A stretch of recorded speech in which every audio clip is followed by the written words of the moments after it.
मंगल पांडे, समय के साथ भुला दिया गया एक नायक।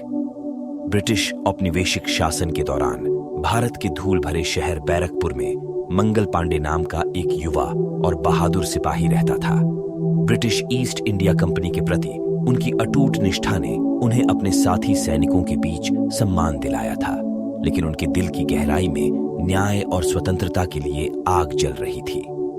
एक दुर्भाग्यपूर्ण दिन मार्च 1857 की प्रचंड गर्मी में सिपाहियों के बीच जानवरों की चर्बी, गोमांस और सुअर के मांस से बने नए राइफल कारतूसों की शुरुआत के बारे में अफवाहें जंगल की आग की तरह फैल गईं। इस तरह के मांस का सेवन हिंदू और मुस्लिम दोनों के लिए अपवित्रता थी और उनकी राइफलों में ऐसे कारतूस भरना उनकी धार्मिक मान्यताओं पर हमला होगा। इस अपमान को सहन करने में असमर्थ मंगल पांडे ने दमनकारी शासन के खिलाफ खड़े होने का साहस जुटाया। गंभीर परिणाम भुगतने के जोखिम के बावजूद उन्होंने साहसपूर्वक कारतूसों का उपयोग करने से इनकार कर दिया।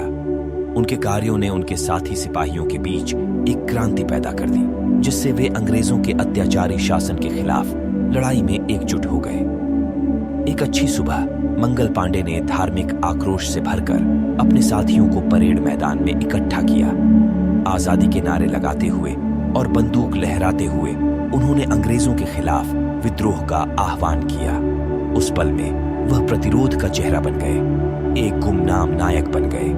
ब्रिटिश अधिकारियों ने अपने प्रभुत्व पर खतरे को भांपते हुए तुरंत कार्रवाई की। एक भीषण मुठभेड़ शुरू हो गई और अराजकता के बीच मंगल पांडे, जिनकी संख्या अधिक थी और घायल हो गए, को पकड़ लिया गया। कंपनी का फैसला त्वरित था और उसे उसके विद्रोही कार्यों के लिए मौत की सजा सुनाई गई। 8 अप्रैल 1857 को मंगल पांडे ने अटल दृढ़ संकल्प के साथ फांसी का सामना किया।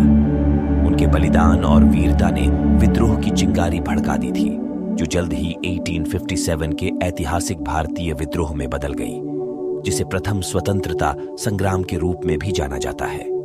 फिर भी जैसे जैसे समय बीतता गया, इस बहादुर आत्मा की स्मृति इतिहास के पन्नों में धुंधली होने लगी। समय के साथ वह एक ऐसे नायक बन गए जिन्हें भुला दिया गया। भारत के स्वतंत्रता संग्राम में अन्य शख्सियतों ने उन्हें पीछे छोड़ दिया। हालांकि मंगल पांडे की आत्मा जीवित है, साहस, बलिदान का प्रतीक और एक अनुस्मारक कि एक व्यक्ति का दृढ़ रुख अत्याचार की नींव को हिला सकता है। आइए आज हम भूले हुए नायक मंगल पांडे को याद करें, जिन्होंने अपने खून से आजादी के बीज बोए थे और उत्पीड़न के सामने भारत की अदम्य भावना के शाश्वत प्रतीक के रूप में उनकी स्मृति का सम्मान करें।